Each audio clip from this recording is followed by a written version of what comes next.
My name is Lingshan. And I'm Sakshi, and we're the co-founders of BrightBearsInfo as well as the co-host for this webinar.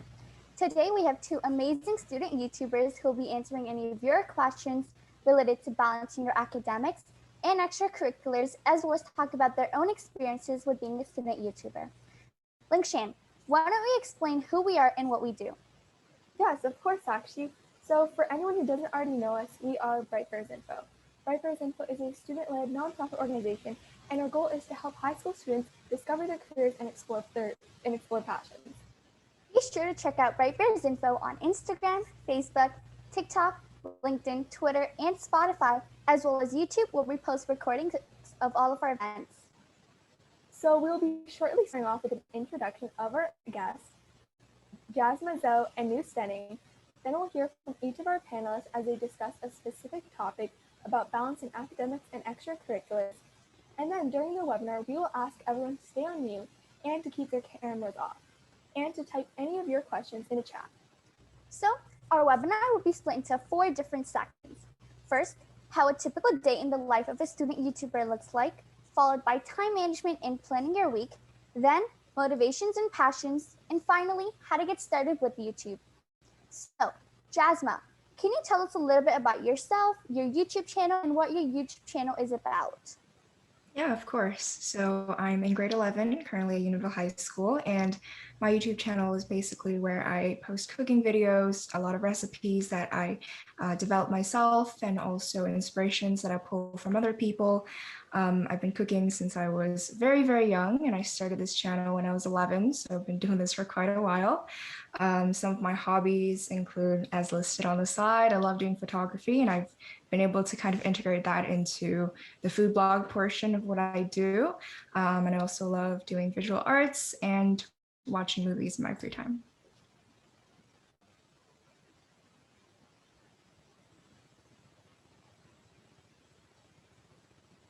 And Noo, would you like to introduce yourself as well?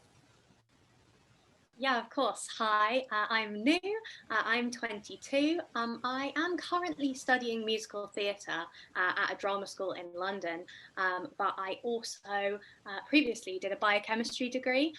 So I basically have covered both elements of that on my YouTube channel, student life, a lot of advice, especially for like school age, going into university, and kind of like career advice as well, integrating that. So I'm interested in all sorts of things in dance, in singing, in acting, but also in science as well. And I also love to bake and cook.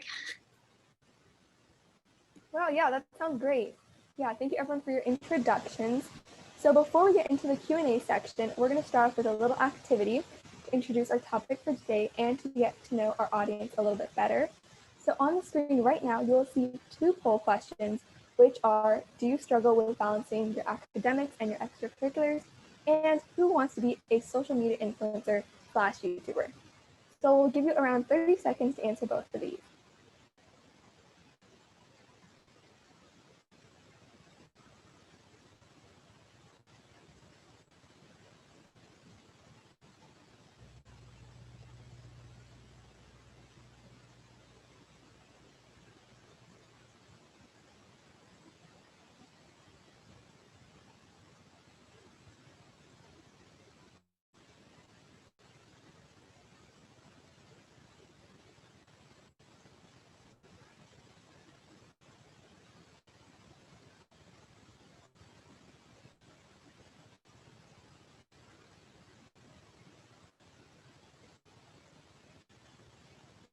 Okay, so now the polling is closed.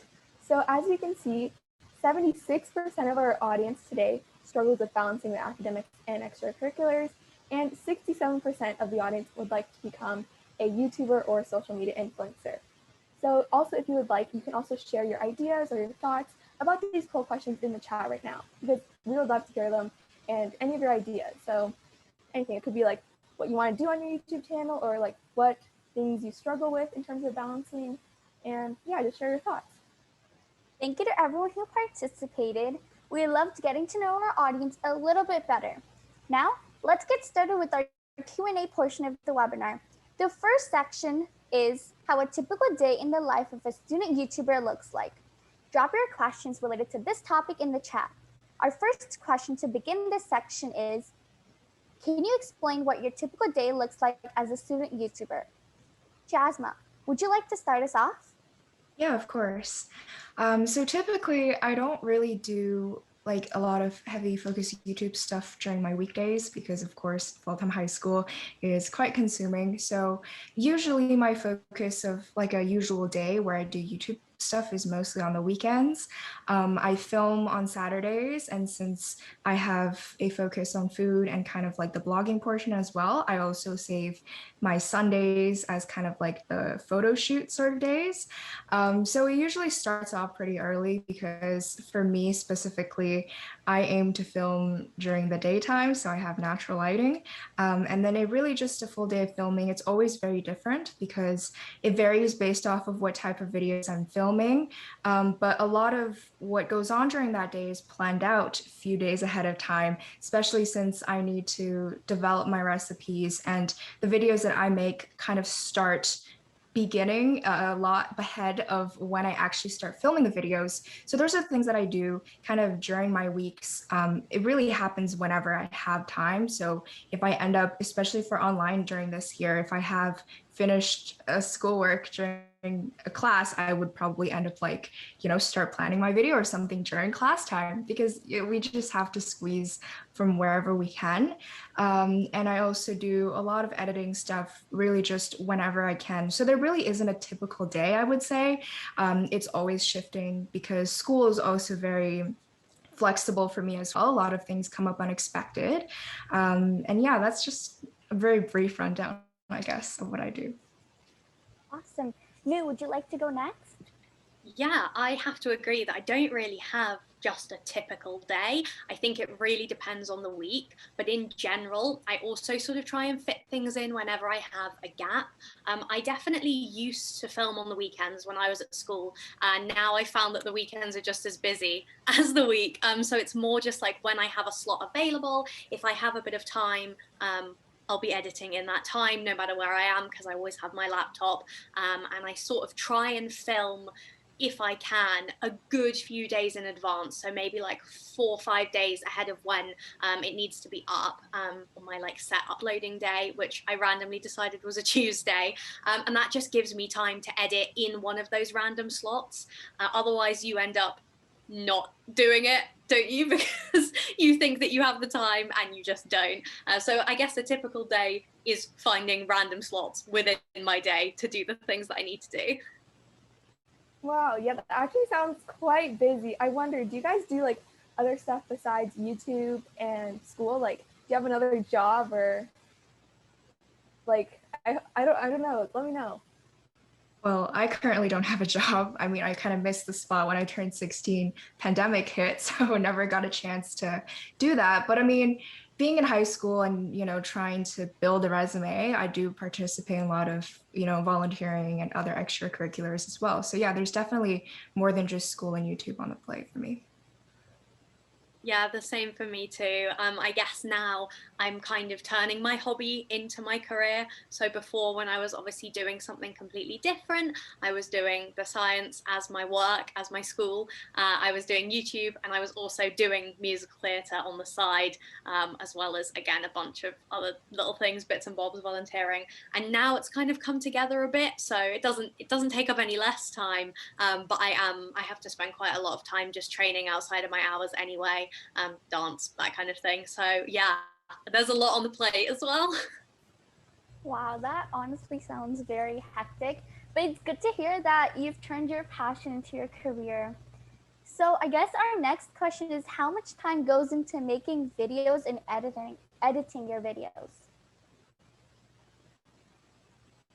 And like this can include, oh, sorry. No, go for it. This can include like the whole process. So like, for example, I know Jasmine, you do cooking and like baking. So it could also include like how much time it takes to clean up after each video, or like, what do you do with like, do you have to spend time and like give away the food that you make, or like, do you sell the food you make? All that stuff. So for me, it depends on what the video is. If I'm doing like an advice, like sit down video, I would call them, you have to plan it. that takes, I mean, anywhere really from 10 minutes to an hour, kind of depends on what the advice I'm giving is. If I'm giving advice about stuff that I did when I was like 14, then sometimes it takes a bit longer. But if I'm talking about things I did recently, it takes less time. If I'm filming a day in my life, it takes a whole day to film it because I have to film from the start to the end, which is, yeah, that's always interesting because obviously you think that you're filming your video and it will be done, but you have to wait the entire day to actually finish it. Or if you're filming a week in my life, which I also do quite a lot, you have to plan that very far in advance, otherwise it'll never be done. Editing wise, I think I'm quicker now. I can probably do a video in like half an hour, just like a pretty choppy version, but probably an hour. And by the time you do the thumbnail and everything, yeah, an hour and a half for that. I envy that. I mean, I don't think it's possible for me to edit a video in half an hour. I feel like my videos, I mean, let's start from the beginning, I guess, because the edit, like the planning portion for me also involves, again, the recipe testing. And I don't really ever count the hours for that, but it can take anywhere between like, you know, over the span of a week. It depends on how well it goes. And then once that's ready, I take about an hour to just write everything out. The filming portion usually takes me a full day on Saturdays. I start around 8. I aim for that. And it can very easily take 12 full hours, but I do take breaks in between that. Because I mean, I have to do like different angles and stuff like that. So it's a little more complicated and it does take more patience and, you know, having to go through all the different steps and such.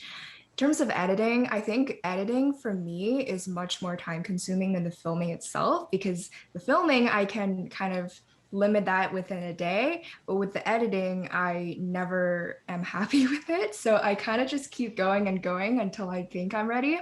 Very often miss the set film date, like the day I'm supposed to upload. So I kind of got rid of the day I'm supposed to upload just to give myself a little more of a leeway on when I am able to get it up. A rough estimate, I would say at least 5 hours getting it done, because there's a lot of like layers to what I do. So cutting together the angles and just sorting through the footage of like 3 different cameras itself is just very time consuming already.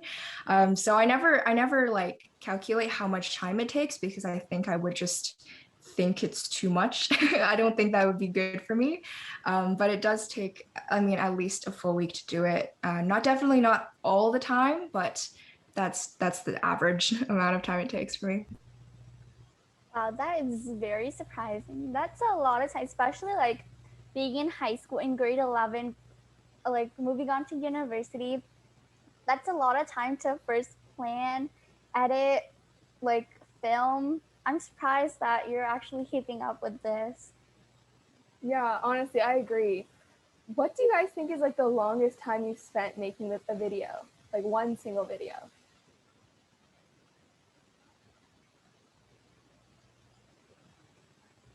I filmed this one video. It was like a Chinese New Year series. I don't know if anyone's ever seen that before, but I made the smart decision of doing multiple dishes in one video. I think I filmed up to 5 recipes, and that was done over winter break. So I kind of had every single day to drag it on as long as I wanted to.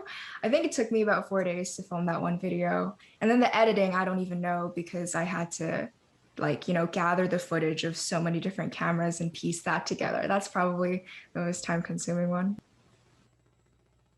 When I was younger, I used to do more like beauty and fashion videos, and I was on holiday and did like a sort of outfit of the day for every evening that I was on the holiday. So I filmed like an hour a day every day for that, and edited that to music, and I created like my own remix of songs and put a load of different songs together, like chopped them all up, changed all the pitch, like really it was like hardcore edited this video, and I don't even know how long that took so long. I don't even, did I upload it? Yeah, I did upload it. It might even still be on my channel, but it took a very long time. It was not up when it was meant to be. Wow, I'll definitely go check that out after this webinar. But Jasma, I know that you also edit pictures for your Instagram, and they look very aesthetic. Like when I look at them, I was shocked that a 16-year-old could do this. How long does it take for you to edit the pictures?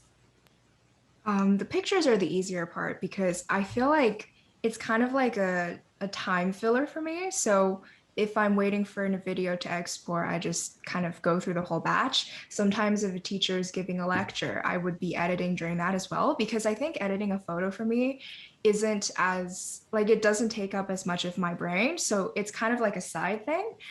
I don't really know in terms of time, but each photo probably just takes up to like 5 minutes to edit. It's really the planning of the feed that takes the most amount of time because I think I gave myself too many criteria to fill to keep up with it.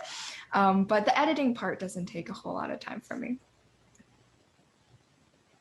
Wow, that still sounds like a lot of time though, especially like, but it makes sense because I mean, both of you guys have really dedicated a lot of yourself to your YouTube channel, so it makes sense that you also spend a lot of time doing it as well.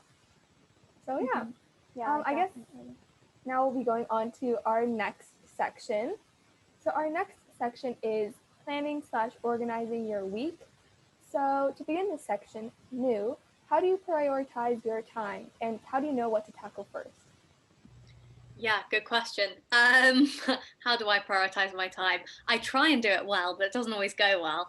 I definitely think that you need to know what the most important thing is to you to get done. Because obviously everything I do is important to me, but there are some things that you have to be willing to let go. Otherwise, I think you drive yourself crazy. For me, sometimes I let my Instagram go. I don't post on Instagram because it's just the thing that I've allowed myself to not do. So yeah, that's that. Yeah, what else? How do I prioritize? I think that I try and make sure that I fill my time wisely with things. So if you've prioritized that you're going to be doing something in a certain time, to follow through with that, I guess. Yeah, I think that's a really loaded question because prioritization, I mean, it's really difficult to say. I think for me, I've fallen into the hole of just prioritizing whatever the next deadline is. And that definitely gets very, it's quite a lot and overwhelming sometimes because, like she said, you would have to let certain things go. So sometimes I do, delay that video 2 or 3 days because I had an assignment to do. Or maybe doing that assignment, just saying I'm going to cram it in one night so that I can get a video filmed, something like that. In terms of prioritization, I really don't think I do a lot of that because I don't like in my head, I don't consciously think about what is the most important thing I need to do today. It's really just whatever I can get done, I get it done. Or I tell myself this is the certain few things that I need to get done. So really everything's a priority. And I think that's one of the reasons why it gets quite overwhelming sometimes. But the key to that really is to just know what's on your plate so that you can plan out that stuff so that you can make everything a priority. Yeah, I agree. Honestly, like I do the same. I write down everything that I need to do today and I'm like make sure to get that done. I don't have a priority list, I feel like, but definitely. I guess moving on from that, our next question is, do you guys plan your week out? Yes. I plan my week almost to the like half hour, to be honest, at this point, just because I have quite an intense schedule and I have certain gaps that are they're definitely not breaks, they're gaps that are supposed to be used for things. So for example, you get given a song to learn, the gap that you then have after that is not to go and get a coffee, it's to learn the song. So I think that I have to plan pretty much every inch of my week. I just use the calendar on my phone and that's like my like guide to my week. If it needs to happen, it's in the calendar. Even like tiny things, like if I have to go and like the other day I needed to get some cheese, so I put in my calendar like go and get cheese after a certain class so I didn't forget to do it. And it's like, well, it's in the calendar now, so nothing can come over that. That's very interesting. I tried to do that once. Following the Google, like time blocking was definitely one of the things I tried. But personally, I actually don't plan as much to the minute as much anymore because like what I do now is just I mark the dates of like meetings and things where I need to know like what the time it is, and I write that down. But other than that, I only write the task, and then I kind of just I time block in my head. Because one of the things that happened to me when I was trying to do what Noo was doing and, make things down to the minute is, as soon as I fall behind on one thing, my whole day gets derailed, and then I don't really bounce back from that as easily as I would like to, because then everything gets pushed back by 10 minutes, and then you keep going, and that kind of builds up a lot over time, and then you just get super stressed out looking at that calendar, and then your sleep gets cut down, and then everything kind of just like that didn't really work for me. So I don't plan out things to the hour. I plan out specific tasks and when I plan on doing it, like on the day of, and then it really is just up to looking at I kind of improvise things. I think that's just the main thing I do. I make it more flexible for myself, because then it's more of an intentional thing that I'm doing. If I say I need to push one task to the next day, it's easier on myself to be able to do that, because then it's just not as hard to just kind of make it harder for yourself to be able to do such things. If you plan out the whole week by the hour, then everything gets pushed behind. And I think for me, that's just too much of a stress factor. So I don't plan out my week in that way. Something that I would recommend if you are going to do what I do and like plan it out is to leave gaps that are intentional for like catch up. So that is something that I do. I know that there's a time in the week where if things have like shifted exactly, that you kind of there's a time to fill in that gap. Sometimes you can even use that as a break for yourself as well. It's like a pre-made, no, you need to sit and relax now for a minute because you've had a busy week. So I would recommend, making sure that if you're going to plan it to the hour, like leave a few slots to fill with anything and don't fill them. Yeah. I guess like time blocking also comes with experience, since like I feel like Noo, she's been in high school, she's done a biochem degree, and now she's doing her master's like with musical theater. So I feel like kind of just comes with experience, and she's gone through so much. But yeah, I guess it depends who you are as a person to be able to time block. Yeah, and it really comes with experience, because I know I personally made like the same mistake where I would when it time block breaks in, I would just be like, okay, do one task and the next task. And I wouldn't set any breaks, but I definitely learned my lesson. So yeah, I guess now we can go on to our next section, which is motivations and passions. So the first question would be, what made you start off your YouTube channel? I guess I'll take that one first. I started cooking when I was super, super young, and I think a large factor of what contributed to me starting a channel was just being able to learn from YouTube. I grew up in China, and then when I came to Canada, I discovered YouTube, and that was kind of just like a whole world that I didn't know existed before, that I didn't know was possible. And I thought it was just super cool how, people like myself can teach other people things or share things, and other people are willing to look at it. And I think that was just a very, very interesting new discovery that I made. And my mom is very big on photography and like videography and stuff like that. Like most moms, they would just film everything. So I think that was a very easy transition for me, since she was filming a lot of what I was doing already just as home videos. It was super, super easy when I said that, it was something I wanted to consider doing. It kind of just transitioned right into that. So that's how I got it started, just, wanting to kind of be contributing to that community of regular people sharing their experiences as well. So obviously I act now. It's something I've always enjoyed is performing. So I used to talk a lot when I was a kid.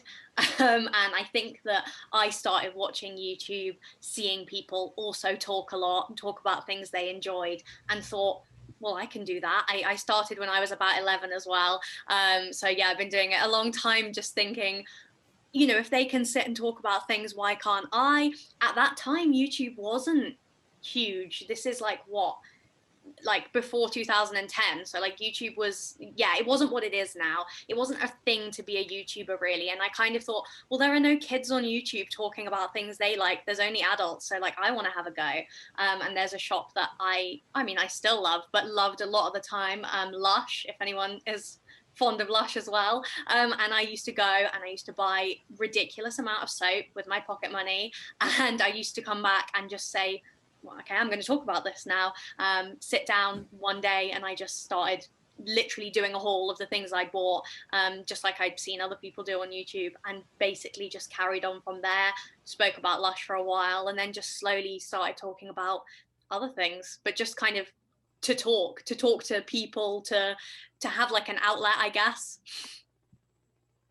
Yeah, I guess it's important to be a little bit talkative to start your own channel, and just so then you can actually talk to a camera.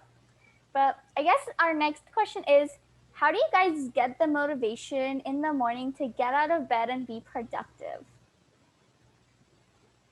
I love being productive. It's just something I've always enjoyed. I like getting things done.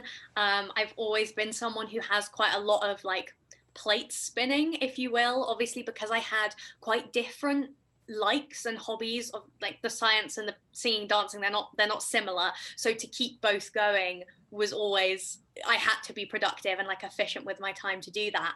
And I think it's just carried through now. I guess I also remind myself quite a lot of the goals I have, the things I want to achieve. That definitely helps motivate me get up to do the things I need to do. Like that productivity comes from knowing that it's going towards like an end goal, I guess, and that's something that I'm going to be really proud of when I get there, or as I'm slowly getting there as well, because it's the process as well. It's nice to see like tiny little milestones and things, and that's rewarding. That motivates me. Yeah, definitely as well. I think it's important to have an idea of what you want in the future and what you're working towards. So for me, on days where I would rather sleep in for 2 more hours, it's just reminding yourself what you could be doing with that time and what you could be achieving that you would definitely be wasting. And that would be such a shame to do that if you end up wasting your time.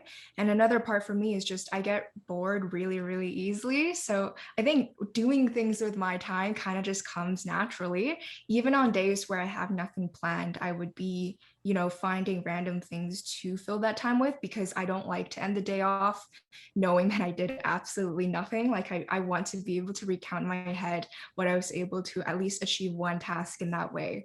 So I guess the motivation comes from there. Mm-hmm. So it kind of just depends on your personality, I guess. Like with Noo and Jasma, I feel like both of you guys have the passion to do things and just continue it. So I guess following up from that, do you guys have like a reward system? Maybe you guys take breaks to recharge or give yourself treats, maybe? Kind of. I think that like often, oh, this sounds really, I don't know what, maybe a bit cliche, but often there is reward when you achieve something. Maybe that's another personality thing, I don't know, but I really enjoy having an end product. I also am very big on like keeping up my social life. It's always been something that's important to me, and in a way that's a reward. It's like, well, if you've achieved these things in your day, you can go out at night, you can go to that restaurant or wherever. So I think that's kind of my reward system, if I think about it, is getting to also, go and spend my time doing fun things because you've earned it. You've done your day's work. Yeah, I think I'm lucky in a sense that the videos that I make result in a treat. I end up spend the day making a cake, and then when I'm done, I get to eat the cake. So it kind of comes hand in hand. In terms of like a set reward system, I don't really think I implement that consciously speaking. It's just, doing random things kind of is a treat for me. Like if I get to watch a movie as like a hobby and having, once I finish something and I get the time to do that, that kind of is the treat. And the rewards of, finally uploading a video and seeing how people receive that is also very, very much rewarding for me. So I think that that's like a nice thing to have at the end. Mm-hmm. Yeah, definitely. I feel like the reward for you guys is just seeing how your YouTube video turns out and how many people are enjoying it and getting, taking it as a good thing. So we do have a question from the chat. The question is, how do you guys deal with toxic productivity? Anyone can go first. Yeah, it's tough because I think there's like a real culture, especially for some reason, I guess because they're putting their lives out there, but with YouTubers, with people who share like quite a lot of their personal life, and with what I do, sharing my days and stuff, I do quite a lot. And often even I'll watch something back and think, gosh, did I really do that much today? And I mean, there's no quick fix answer to that, to be honest. There's no do this and you'll be fine and everything will fall into place. But I think as long as you're aware of what you're doing, you're aware of like why you're doing things, you're aware that like you do need to take your breaks, and you're sort of like checking in with yourself, I think you can escape a lot of the negativity that comes with that kind of like go get attitude. Yeah, so I think self-awareness and knowing what it is you're doing is important, which does also come with age and practice and time and all the rest of it. Yeah, not even just in an I'm older sense, but in I've lived through like cycles of my life where I've done it less well. And so I think that now I've learned a lot in even the last year about what I can and can't achieve positively when I'm working hard. Yeah, I 100% agree with that. It's really down to what you know. So for me, I set a standard in my head of what I deem as like positive productivity, or for me, what is like a worthy achievement. And I think this is just something that, again, comes through experience. Like I grew up around overachieving friends. I knew a lot of people who you look at them and you look at what they were able to accomplish in a week, and you compare yourself in that sense, and it gets really, really toxic. And I think they're probably going to be doing it with you as well. It's something that no one's really conscious of. So I kind of set a standard in my head of what is enough for me. So even if I take a whole weekend to just film one video, and a friend of mine were able to complete 4 assignments, in my head, it's an equivalent amount of like achievement. It's really difficult to use somebody else's metric of what is good and what is enough to measure yourself, because then it gets really, really bad. And I think it's completely relative to everyone else's day and what their goals are in the future. So if a YouTube video for me, I know how much work I put into it compared to 4 assignments on paper, doesn't seem like the same amount of work and the same amount of achievement. If you set your own standard in your own head and you're self-aware, like Noo said, of what you're doing, then I think that's a nice way to combat that. You need to be really conscious of when you compare yourself to other people. Mm-hmm. So I guess it's all about like setting standards for yourself, being self-aware. So I guess it's up to yourself to kind of decide what is good for you and what's bad for you. Yeah, definitely. I think that's a big part of it. It's like once you're like passionate about something, like all of like the work and all of, like the sweat and hard work you put into it kind of just follows. Like for some people, I'm not sure about you guys, but once you're like passionate, it doesn't really feel necessary like too much work, because you're just like, oh, I just really want to do this, so you just keep going. Yeah. So I guess we can go on to the next question, which is, do you guys plan on making YouTube your full-time job in the future, or do you have other passions you would like to pursue? I'll go. No, I definitely don't. That's something I feel quite strongly about for myself. I would like to be an actress. That's what I'm training to do. At the end of this year, I guess I will be in a lot of ways. I won't be a full-time YouTuber.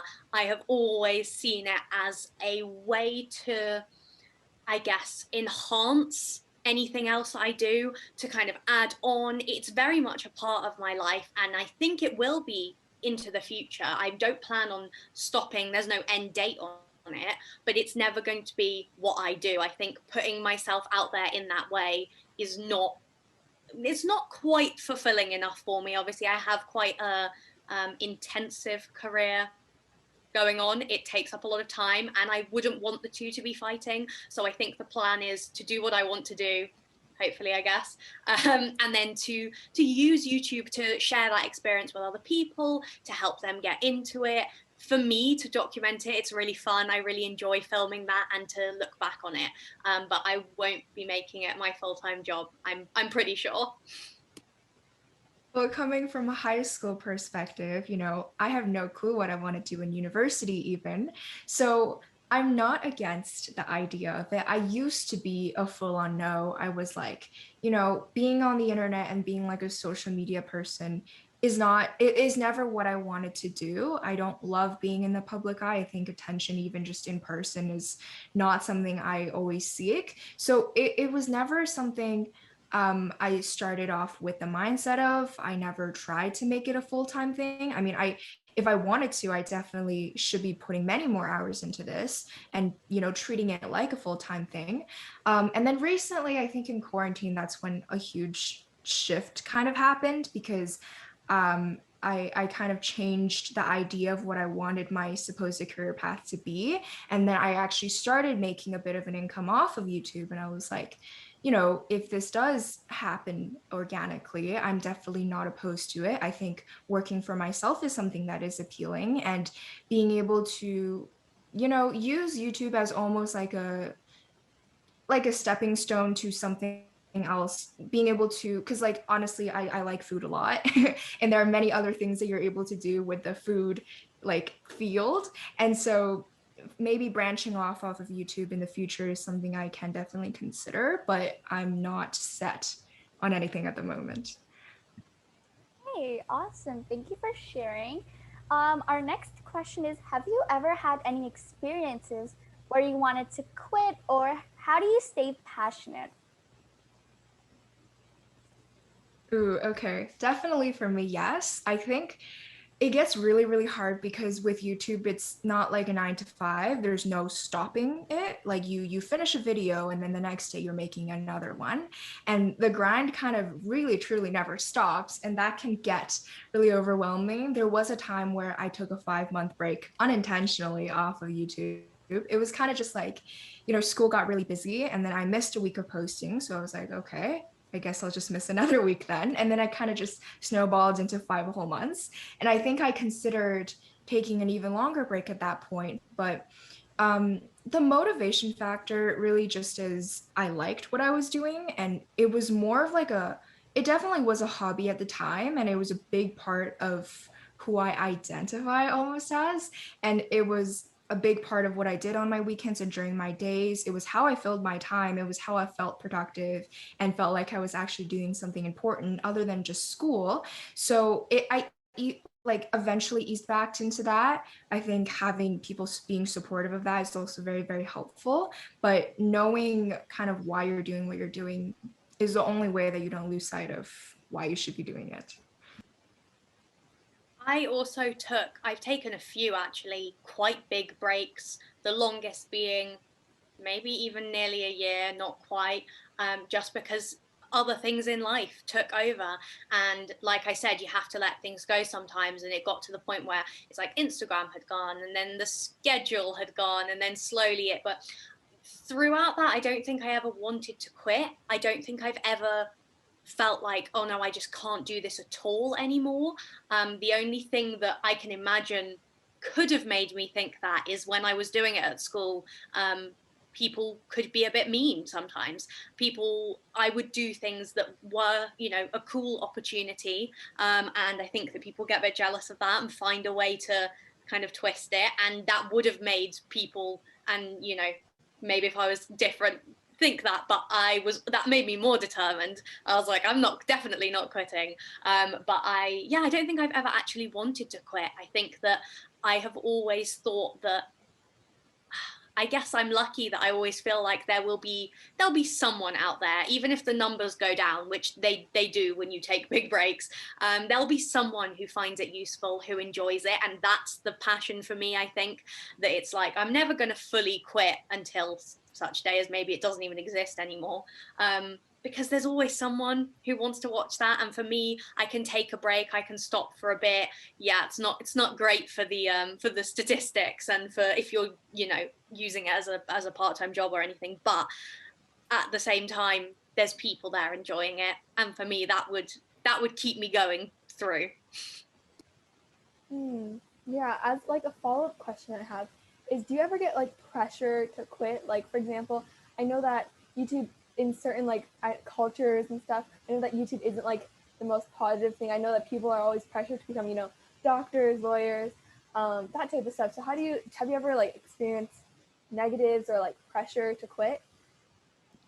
I haven't in that sense, not from like, I don't know, a parent or a teacher or anything. They've actually always seen it as quite a good thing, I guess, because it fits in with the acting and the presenting and that kind of thing as well. But I have felt that from, I guess you can't really call them friends, but from people I know, who I think have been a bit like, well, why are you doing this? You're still doing this, you know, that kind of, is this not embarrassing for you to do that? Like, do you not want to quit? And then there's that pressure, I guess. So it's never come from like an authority figure. It's only ever come from people who are my age, which is a strange thing to deal with. But I think if you're secure in yourself, you know why you're doing it, which is why I've not stopped. I think, that's why I take breaks rather than stop completely, because I'm not going to quit because someone doesn't think it's cool, because I'm enjoying it. And there are plenty of people who do. I've been lucky that I don't think I've ever had that sort of pressure. I mean, one of the biggest reasons why I started was because my parents were super supportive of the idea. And I've always had friends and peers, even from school and just, from people that I know, they've always been very supportive of that. It definitely got weird at one point, kind of, because not a lot of people have YouTube channels. I guess it's just a really blanket statement, but it's something that I have been embarrassed of at certain points in life, but I've never been pressured to quit. And I think one of the biggest reasons is just because the type of content that I make appeals to a lot of like audiences, like in terms of age. And I think it's a very palatable type of content. So no one's ever viewed it as something I should be embarrassed about. And I've definitely never been embarrassed of them at the moment. I mean, looking back at some of my old videos, I definitely am now, but no, I've never, I think I've been very lucky in the sense that I've never had people who have made me want to step away from it. That's good to hear that none of you guys actually stopped, which is why we're here today. But it's good that you guys ignore the, I guess, the negative energy and continue on. I guess kind of moving on from that, when you guys started with your YouTube channel, were there any struggles that you faced, and what kind of kept you? I guess we kind of answered that, but like, what kept you going from the start? I think I just had fun. I was quite young when I started, and that's what kept me going. I didn't really have any struggles because there wasn't any pressure at that time. Like I said, I guess YouTube wasn't really a thing.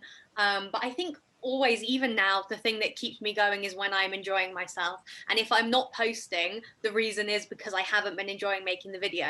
If a video suddenly goes up 2 months later, you know that I'm enjoying it again, because that's why I post. So yeah, I guess that was always the case and still is.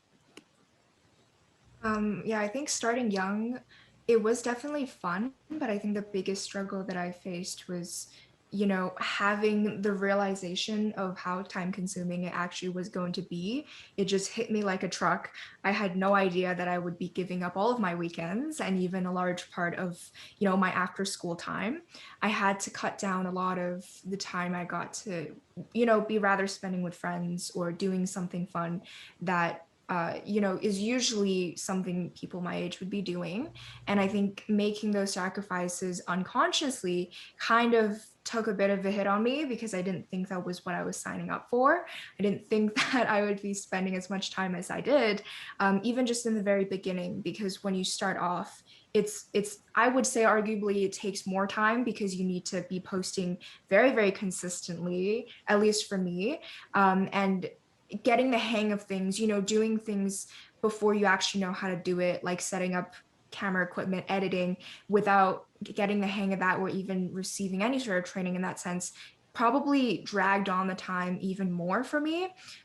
Being able to be more productive now because I actually have that experience took that away a little bit, but in the very beginning, I think I was struggling a bit in making the decision of if it was worth it for me to actually be putting in that much when there was no payout for the first 2 years or so.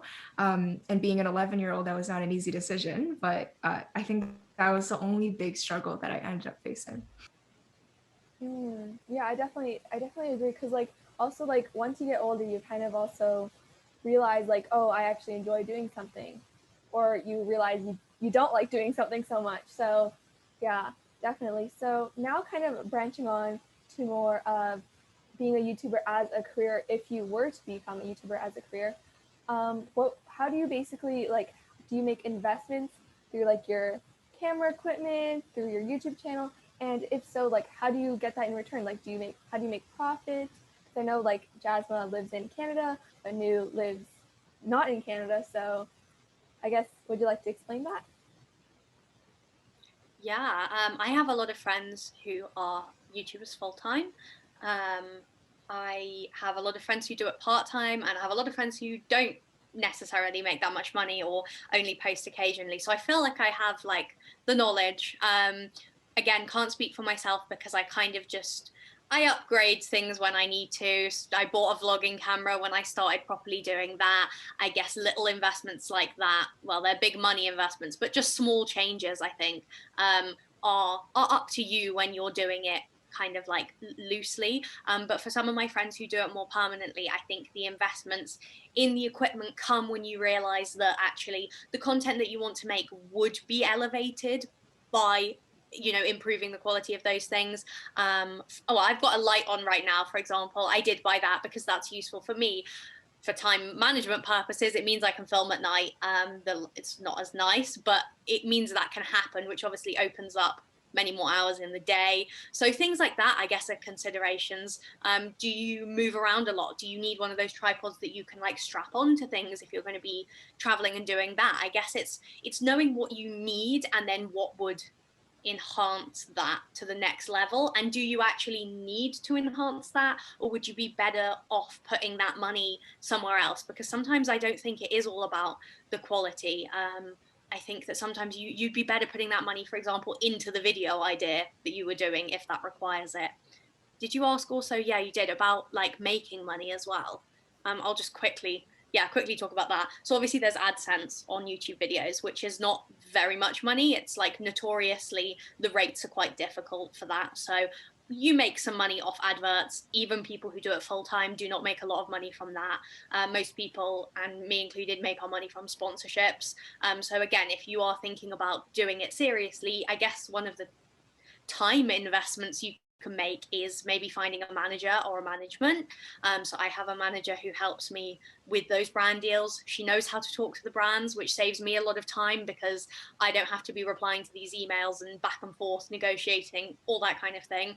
It's very helpful. It's not something you need, but if you're very busy and you have reached a certain level where it could be quite useful and you do have quite a lot of brands contacting you, that's very helpful. So she sorts that side of it out for me, which is another source of income. So that's pretty much it. Yeah, she covered a lot, so I think I'm just gonna fill in on a few things. In terms of the investment, so equipment-wise, I 100% agree with everything you said. Only invest when you think it's going to be worth it. And another factor for me, I think, is don't invest unless you are able to afford something like that. For me, I didn't buy my like brand new camera until I made enough AdSense to actually afford that. I started off with one camera. I have 3 now because it's been 5 whole years and I've been able to kind of build up over those things. So don't think of investing in terms of like physical things as a barrier to you being able to make videos. It's definitely not. People I know film on phones sometimes and they make videos that have equal amount of value just because like the video idea itself, the editing, or like the personality, whatever it is, those things people care more of. And as something that I've learned over the years is a lot of your audience don't even notice those types of things. I had horrible lighting in the very beginning when I was filming, and I don't think anyone really cared about those things. You know, the quality and just like the resolution of the video, they're not things that people who don't make videos typically notice. So I sometimes would go crazy over like one portion of a video that I didn't color correctly, but other people don't really know what color correcting is. So the point of that is just, you know, it's not as big of a deal as you might think it is, and don't really, you know, feel the need to upgrade unless you are able to afford it, and it will be worth it for your content. And then in terms of the profit and the income that you're able to earn, I don't have a manager, so I'm so glad Noo was able to cover that portion of sponsorships because I have no experience with that. But AdSense, yes, is the biggest part, and it kind of fluctuates based on there's a lot of like analytical stuff into there as well, but it fluctuates based off of what type of videos you make as well. I think for certain like gaming, they earn a certain percent of their AdSense compared to like fashion and lifestyle. So it varies based off of where you are in the YouTube world. And Noo covered sponsorship. So the other part that you're able to earn from is affiliate links. And that's kind of just, it's a lot more of a passive type of income. It's a lot easier because, you know, when you're on the internet and you're using certain products, other people care about what you're using. And it's just a really easy way to earn a tiny commission off of recommending certain products.